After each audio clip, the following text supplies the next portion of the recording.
first of all. I love to give pragmatic advice. Yeah. 2 routines. Home routine.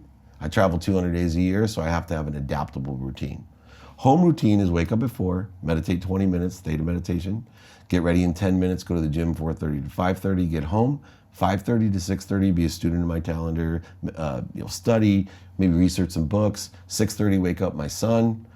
If the daughter isn't up, the 2 are in college, and my wife, spend 6:30 to 7:30 with my family. I still make lunches, I make breakfast, I bond, that attention.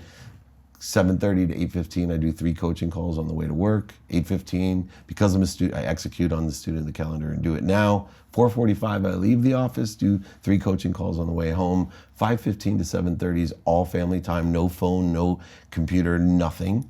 7:30 to 9 is research, student in the calendar, whatever it takes in there. 9 o'clock, put my son to bed. Then I try to stay awake till 11. I always pass out before 11. I live my life so I can wake up at 4 the next day. So any decisions I make, somebody invites me to a strip club to do some cocaine or alcohol, I say to myself, not good to wake up at 4 tomorrow. I'm not gonna do that.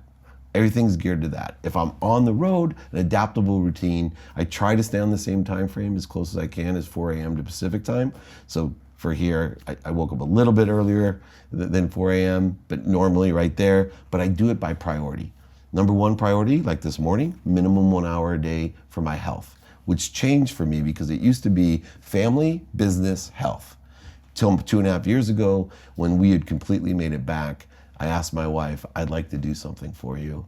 You are my savior, you're an amazing person.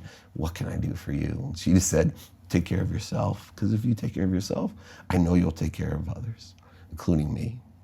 And she said, I want you to start taking care of yourself. You're not healthy.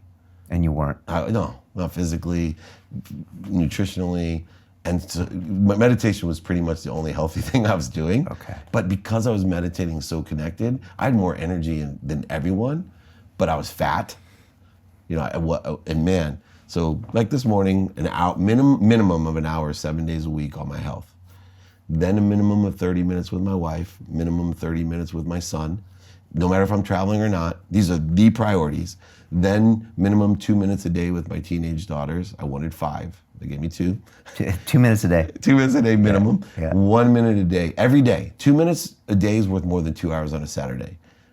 It's the way the body, mind, and soul work together. Then minimum of 1 minute a day for my mom, minimum, and to make sure every single time I tell her I love her and I appreciate her. The 2 things that mean the most to her. Oh, also that I'm happy. And the reason I know that is I asked her. I finally followed my own rule and said, Mom, what can I do for you? Be happy and healthy, appreciate me and love me. And it was funny, my relationship, just 1 minute a day is worth so much more than it's ever been before. So you have like a 1 minute FaceTime call with her? FaceTime minimum, or just regular phone call. Or regular phone call. And sometimes, look, I know I'm on camera and she laughs if she sees this stuff, but sometimes she gets into the Jewish mom mode and I'm like, oh, sorry, Mom, I gotta get to the other line. I just called to let you know that I am living an unbelievably happy, healthy life. I appreciate you so, so, so much, and I love you. I choke up every time, and I hang up, even though I am lying because I don't have another phone call. I just cannot be complained to.